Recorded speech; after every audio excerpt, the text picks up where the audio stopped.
Assalamualaikum warahmatullahi wabarakatuh. Salam jumpa lagi para pemirsa, semoga tetap sehat dan selalu semangat. Kali ini saya akan menyuguhkan sebuah video menarik dari kajian Ustadz Muda Buya Arasy Hasyim yang lagi viral saat ini, yang kajiannya sungguh sangat menarik perhatian para kaum muslim dalam negeri bahkan sampai mancanegara. Video kali ini sangat menarik, yaitu mengenai tanggapan Buya Arasy terhadap Ustadz berpaham Wahabi, Ustadz Jawas, yang dalam kajian di YouTube-nya menjadikan banyak kaum muslim ragu atas ajaran Buya Arasy Hasyim tentang bertarekat dan bertasawuf, sehingga ada salah satu jamaah yang menanyakan secara langsung dalam kajian tanya jawab Buya Arasy di satu majelis. Mari kita simak cuplikan tanya jawab dan tanggapan Buya Arasy terlebih dahulu sebelum kita simak video lengkapnya. Saat ini masih ada sebagian besar menganggap bahwa tarekat Qadariyah wa Naqsabandiyah ini sesat atau khawatir lah seperti itu, Bu ya. Membikin suatu yang baru agama nggak boleh, bikin kelompok, bikin firqah, bikin ajaran seperti ajaran tarekat, ajaran tasawuf. Islam nggak pernah mengajarkan, nggak ada dari Nabi SAW. Ketika diajak teman itu, Bu ya, hampir setahun susah mau maju, takut gila kan nih. Saya gila nggak? Kalau dokter begini gila, kalian lebih gila lagi. Kan sesat kan? Nah seperti itu, Bu ya. Tidak ada tarekat kecuali tarekat yang dibawa oleh Nabi Muhammad SAW. Tidak ada syariat kecuali syariat yang dibawa oleh Nabi Muhammad SAW. Harus jelas dan tegas disampaikan kepada umat ini supaya umat tidak sesat. Jadi kalau bertanya kepada ahlinya, ulama yang mengerti tasawuf, jangan seperti di YouTube itu nanya tasawuf sufi kepada pembenci sufi. Apa kata dia? Sufi zindiq. Bikin kelompok, bikin firqah, bikin ajaran seperti ajaran tarekat. Iblis itu tidak ridho orang berzikrullah, maka dia buatlah was-was dan isu. Dia buat opini, isya'ah. Ini sesuatu yang muhdats, yang baru dalam agama, yang Nabi nggak contohkan. Opini, isu bahwa bertasawuf itu junun, bertasawuf itu gila, supaya orang-orang yang separuh-separuh gila takut belajar tasawuf. Nggak ada tarekat, syariat, hakikat, ma'rifat. Maka kata para ulama dalam tasawuf itu awalnya bid'ah dan akhirnya zindiq. Ya salam ya. Membingungkan bukan? Bagi kaum awam seperti saya, tentu cuplikan video ini belum bisa menjelaskan inti dari pertanyaan yang dimaksud, karena kedua ustadz ini memiliki pandangan sangat tajam dan bertolak belakang. Untuk itu, para pemirsa dan pendengar, saya ajak untuk menyimak video lengkapnya agar kita bisa memahami secara utuh dari inti kajian tanya jawab ini. Mari kita simak bersama.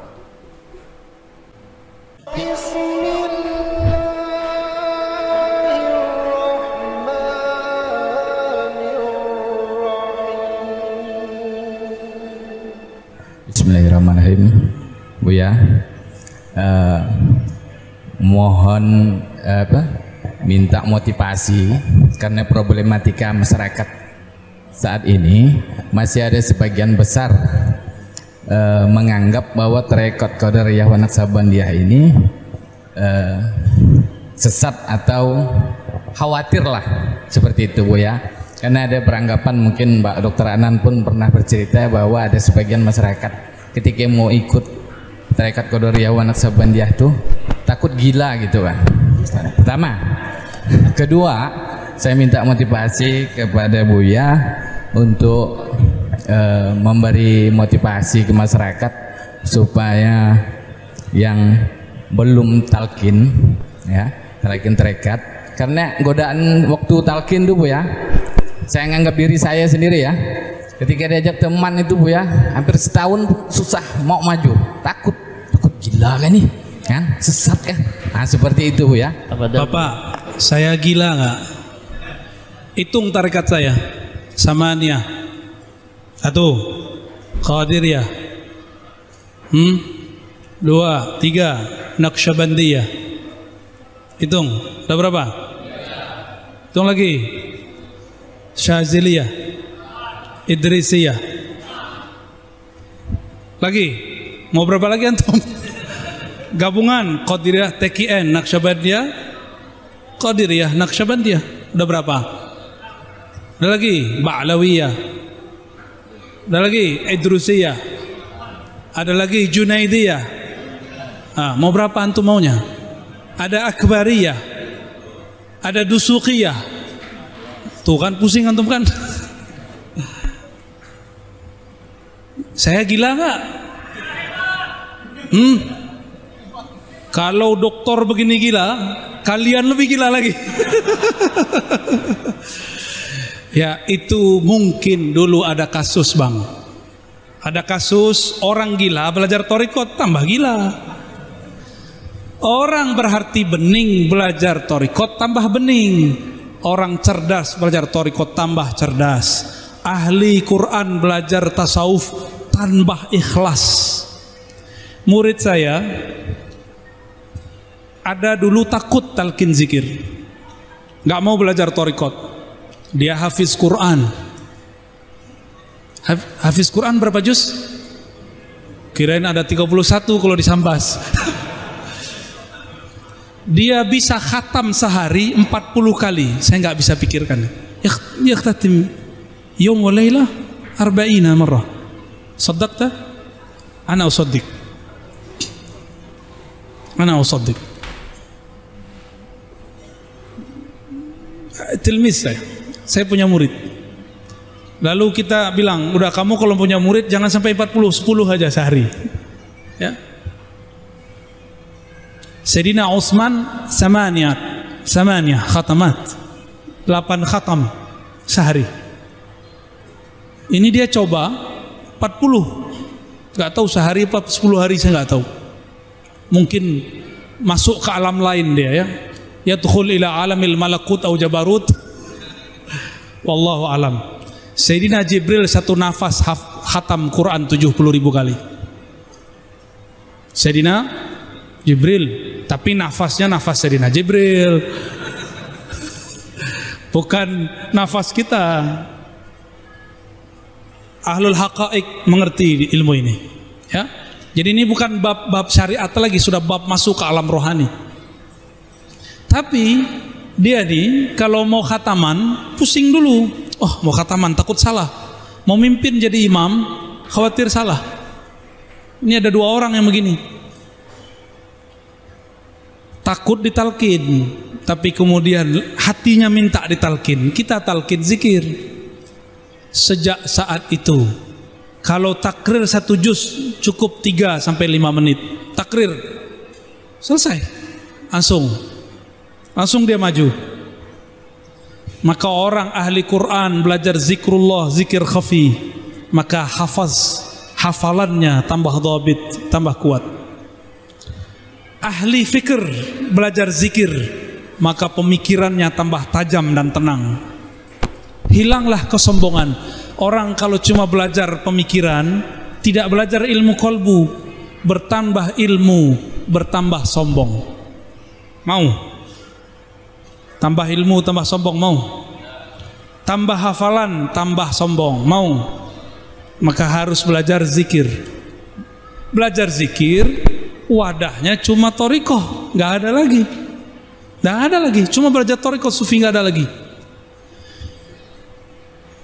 Syekh Ahmad Khatib Sambas membawa 3 ini: akidah Ahlussunnah, mazhab Syafi'i, tasawuf. Sebenarnya beliau mengajarkan 5 tariqat, 5 tariqah, cuma disederhanakan jadi 2. Jadi tariqah beliau selain Naqsyabandiyah, Qadiriyah, ada lagi Anfasiyah, ada lagi Junaidiyah, ada lagi As-Samaniyah. Tariqatnya Abah Guru sekumpul, digabung disederhanakan menjadi An-Naqsyabandiyah dan Qadiriyah atau dibalik. Apakah Syekh Ahmad Khatib Sambas gila? Di Mesir ada Syekh Ali Jum'ah Zaki, so? Walaupun ada muskilah sia-sia, tapi kana zakiyan, betul-betul cerdasnya bukan main. Ada pertanyaan apa saja dia jawab dengan hujjah yang sangat jelas. Mursyid thariqat. jadi mufti di Mesir. Ada yang namanya mirip dengan Ahmad Khatib. Ahmad Khatib Al-Minangkabawi. Beliau mursyid tarekat khalwatiyah. Tarekat apa? Gimana?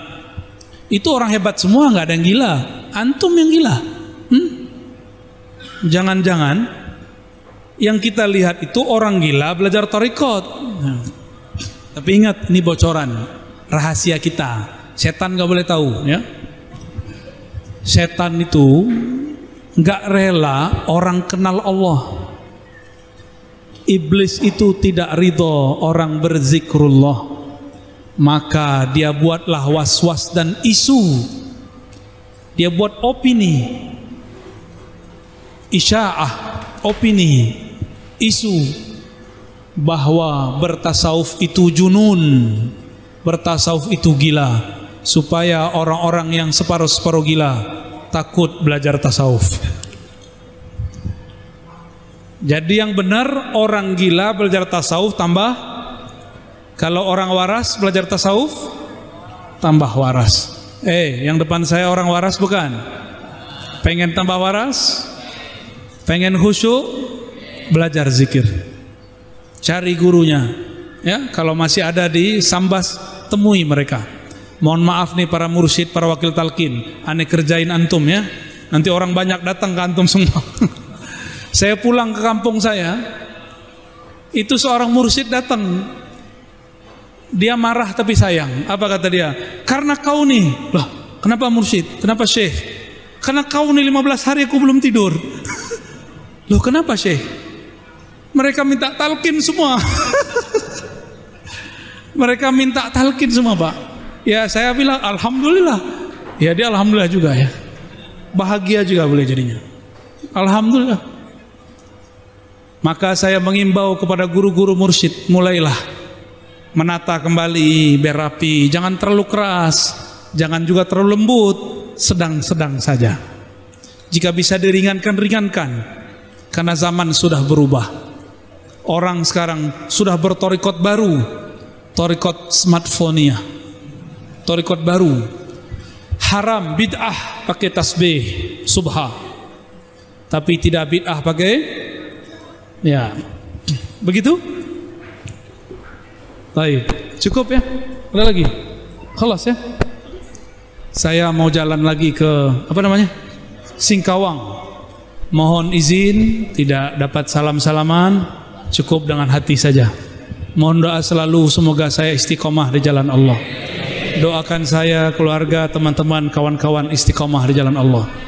Saya doakan juga yang hadir menjadi kekasih-kekasih Allah. Al-Fatihah. A'udzubillahi minasyaitonir rajim. Bismillah. Ya amin. Amin. Allahumma ya Rahman ya Rahim ya Karim. Wahai yang Maha Penyayang, sayangilah kekasih kami baginda Nabi Muhammad sallallahu alaihi wasallam. Salli ala habibina sayyidina Muhammad. Allahumma balligh salamana wa tahiyyatana ila sayyidina Nabi sallallahu alaihi wasallam. Ya Allah, sampai juga salam rindu kami kepada baginda Nabi Muhammad sallallahu alaihi wasallam. Ya Allah, kalbu kami penuh dosa. Kalbu kami penuh dengan noda dosa. Kalbu kami di dalamnya ada zulumat, kegelapan-kegelapan, ada kejahilan-kejahilan. Engkaulah yang meneranginya ya Allah, ya Nur, ya man huwa nurun ala nur. Wahai pemilik cahaya, wahai yang menerangi alam semesta, terangilah alam kalbu kami dengan nur mengenal Engkau, nur ma'rifat kepada Engkau, nur zikrullah, menyebut-nyebut nama Engkau. Ya Allah, saksikan malam ini kami mengakui semua dosa-dosa kami, semua masa lalu kami yang penuh dengan maksiat, semua masa lalu kami yang penuh dengan kegelapan, semua masa lalu kami dengan penuh pembangkangan. Hanya Engkaulah ya Allah yang dapat mengampuni. Meskipun dosa kami sepenuh langit dan bumi ya Allah, ampunan Engkau memenuhi arasmu ya Allah. Maka birahmatika ya Rabb, faghfir lana wa li jami'il hadirin wal hadirat. Dengan rahmat Engkau yang maha luas ya Allah, sayangi semua yang hadir, baik yang laki-laki ataupun perempuan.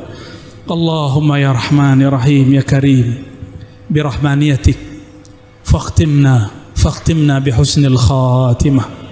Ya Allah, dengan kasih sayang Engkau ya Allah, maka hidupkan kami dengan namamu, dengan mengenal Engkau, dan wafatkan kami dengan menyebut namamu, dengan mengenal Engkau. Amin rabbal alamin. Rabbana atina fid dunya hasanah wa fil akhirati hasanah wa qina adzabannar bijahin nabi sallallahu alaihi wasallam. Alhamdulillahi rabbil alamin. Mohon izin. Assalamualaikum warahmatullahi wabarakatuh. Waalaikumsalam warahmatullahi wabarakatuh. Nah, dari video lengkap tadi tentunya kita bisa memahami secara utuh penjelasan bertarikat dan bertasawuf. Mudah-mudahan bisa menjadi solusi bagi kita yang masih merasa bimbang untuk bertalqin atau ingin mengikuti amalan zikir dari para guru-guru kita. Semoga bermanfaat. Sekian dulu saya akhiri. Wassalamualaikum warahmatullahi wabarakatuh.